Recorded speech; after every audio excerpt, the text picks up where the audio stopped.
Kalashnikov is a Russian historical drama film. At the same time, it's a biography based on a true story. The year was 1941, during the Second World War. During World War II, a sergeant major named Kalashnikov was bravely fighting against the Germans. In an open field, German soldiers were heavily shelling the Russians. With no other choice, the Russians brought in tanks to counterattack. From inside one of these tanks, Kalashnikov was skillfully targeting and taking down German soldiers. However, the Germans retaliated. At one point, a shell hit their tank, setting it on fire. Kalashnikov suffered injuries to his eyes and shoulder, but he knew if they stopped fighting now, the rest of their comrades would die. So, with immense courage, he and another officer pushed forward and managed to defeat the German soldiers one by one. Afterward, they were both taken to a hospital. When Kalashnikov regained consciousness, he realized he wasn't fit enough to return to battle. He was granted a few days of leave. Feeling downhearted, he, along with a few other officers, set off toward his home in a military vehicle. However, a short distance into the journey, their vehicle got stuck in a muddy ditch. No matter how hard they tried, they couldn't move it forward. From a distance, they noticed smoke rising from a forest. The officers decided to investigate, taking Kalashnikov with them. A little while later, they discovered a tanker. One officer handed Kalashnikov a small pistol and moved towards a nearby house. Suddenly, two German soldiers rushed out from inside. The officer managed to shoot one German soldier but was soon shot himself by the other. When the officer tried to fire back, his rifle jammed. Seeing this, Kalashnikov used his small pistol to shoot the second German soldier. While returning to the vehicle with the wounded officer, Kalashnikov inspected the pistol. He found out that due to water in the magazine, the gun had malfunctioned.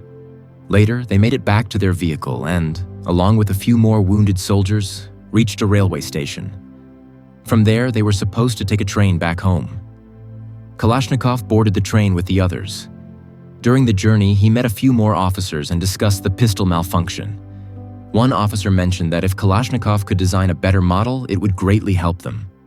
In fact, Kalashnikov had always dreamed of creating an automatic pistol since his childhood. So, instead of going home, he got off the train at a station where a weapons manufacturing plant was located. There, he began looking for an officer named Pavel Andreevich.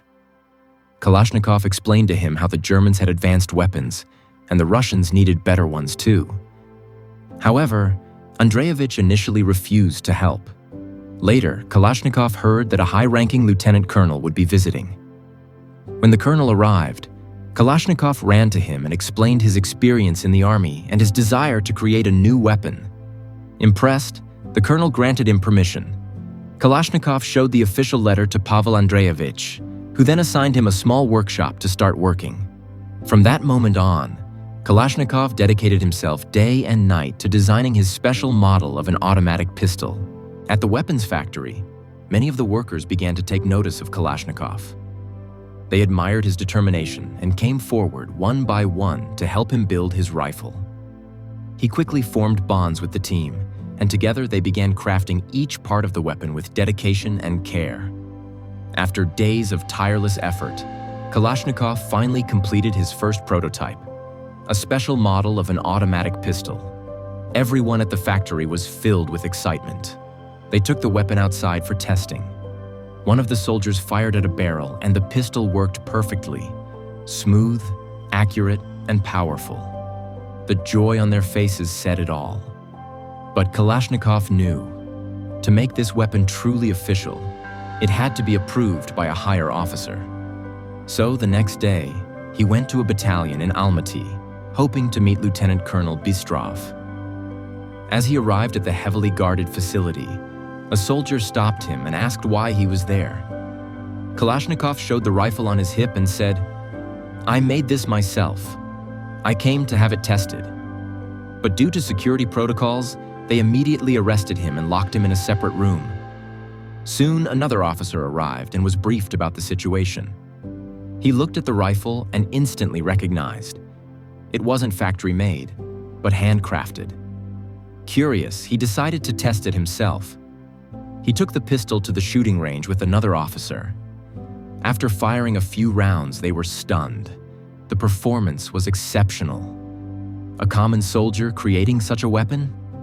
It was almost unbelievable. The officer returned and immediately released Kalashnikov. Impressed, he said, "Your design is excellent, but if you want it to be adopted by the army, you must win the National Weapon Design Competition." He explained how top inventors from across the country submit their designs, and the best ones get patented and officially used in the military. Kalashnikov felt renewed hope. The very next morning, they went back to the testing ground. Soon after, General Kropotkin arrived. He requested to see the rifle, and Kalashnikov began disassembling it piece by piece to show its mechanics. He said, "This magazine currently holds 14 rounds, but I plan to improve it to hold 70. The general then took the rifle and began testing it himself. He fired several shots, then used binoculars to inspect the impact. He was amazed. Pleased with the results, the general told Kalashnikov, "You must take this rifle to the All-Union Weapon Design Contest. I will personally recommend it. If you pass the trials there, your weapon will be officially used by our army." Hearing this, Kalashnikov was overwhelmed with emotion. He hugged the officer in gratitude. The next day, wearing a fresh new uniform, Kalashnikov set off to participate in the contest. For the first time in his life, he arrived in the massive city of Moscow. From the station, he took a vehicle heading toward the military camp. Inside the vehicle, he met another officer who had also come to participate in the contest. The officer examined Kalashnikov's rifle and said, "It feels a bit heavy." Kalashnikov replied with determination, "Give me time, I'll make it better." Anyway, he then directly meets another officer. That officer hands over Kalashnikov's responsibility to a colonel, who shows Kalashnikov a separate room for him. The officer tells Kalashnikov that the inventors of the weapons currently used by the military are also coming up with new designs. Kalashnikov asks, "Do I have to compete with them too?" The officer replies, "If you want your rifle to be used in the army, then yes, you must compete and win." Kalashnikov couldn't even draw a good design of his rifle. Later, while he was eating, a female officer came and told him that her work would be over by 8 p.m., and then she could help him work on his rifle design. Kalashnikov slowly started to develop feelings for her.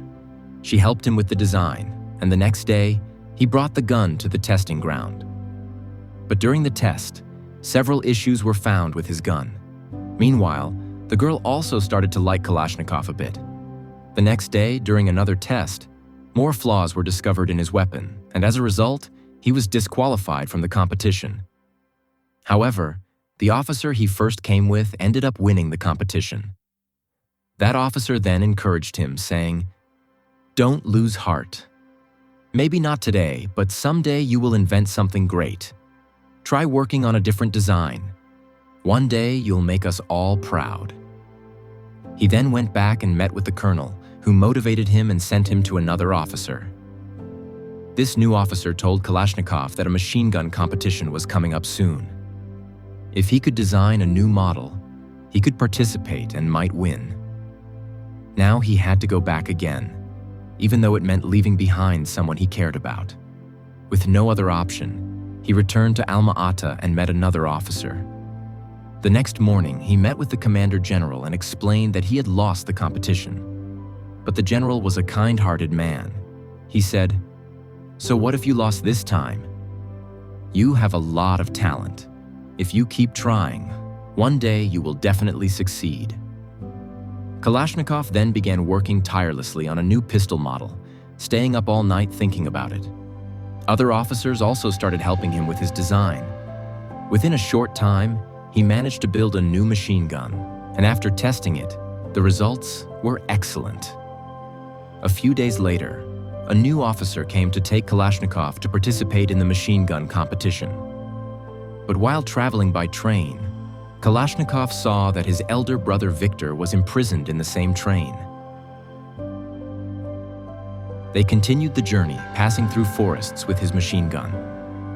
Suddenly, the officer stopped in the forest and said, "I heard at the railway station that the prisoner is your brother. So, you must be a German spy too, right?" He then tried to shoot Kalashnikov with a pistol. A scuffle broke out between the two, but the officer couldn't overpower Kalashnikov. Instead of shooting him, Kalashnikov forgave him. Then he returned to Moscow and first went to his girlfriend's house. After seeing each other after so long, they were overwhelmed with happiness. The next day, he brought his machine gun to the testing ground. It performed very well, but many other competitors were also there.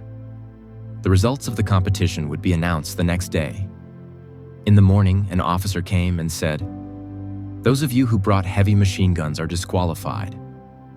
Kalashnikov's gun was also on that list. He was devastated. He had now failed twice.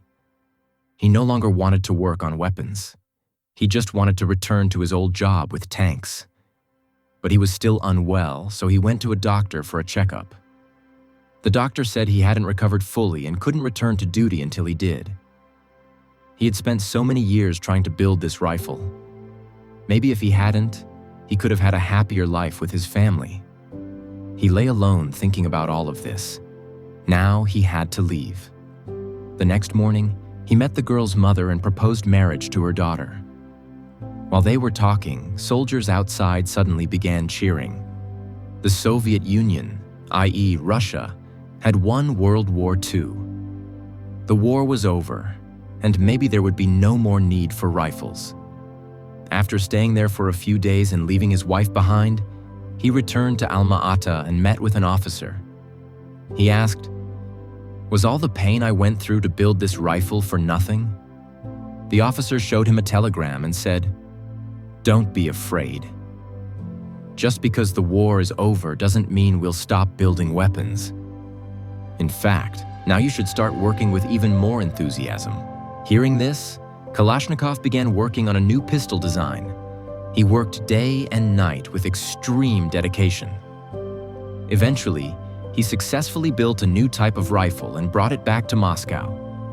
There, he met another officer who had also come to participate in the same competition. Together, they started assembling the rifle step by step, making sure everything was perfect before taking it for testing. After a few days of hard work, Kalashnikov finally completed his simple yet elegant new pistol design. Now it was time for testing, but he couldn't just test it right away. He had to wait 2 more days because the general's pistol was scheduled to be tested first. Kalashnikov was very impatient. When he went to the testing hall, he was turned away. He then approached another officer and requested to test his pistol that day. But the officer told him he had to wait 2 days, as they couldn't prioritize his pistol over the general's.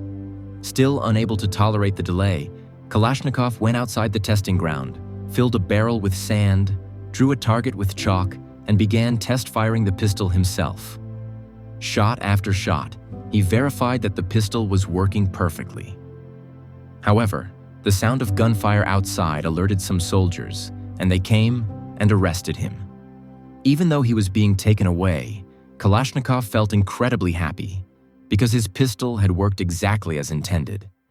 Since the general's pistol was still being tested, Kalashnikov was summoned and asked to show his new model. But Kalashnikov was hesitant. Weapon engineers don't usually show their designs to each other before official testing.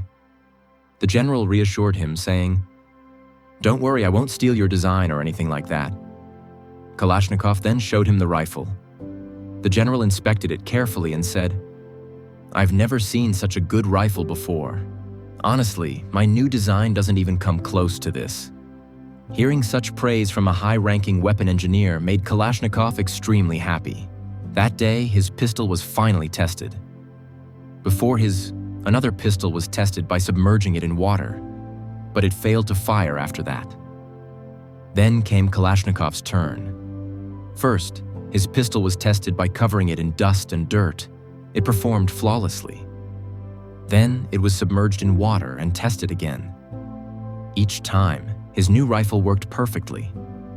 This time, his new rifle model passed the testing. He returned and shared the news with his wife.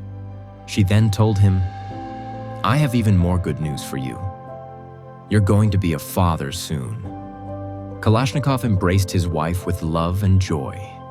The next morning, a very high-ranking officer arrived and personally took Kalashnikov to another location in his private car. During the journey, the officer asked him about his education. Kalashnikov replied, "Because of poverty, I couldn't study much. But ever since I was a child, I always dreamed of creating an exceptional rifle." Eventually, they arrived at a military ground where thousands of soldiers stood in formation, each one holding the revolutionary rifle invented by Kalashnikov, the AK-47, considered the best rifle in the world of firearms. All the soldiers saluted Kalashnikov in honor of his contribution. With a joyful heart, he returned to his village with his wife and their 2 daughters. This movie ends here.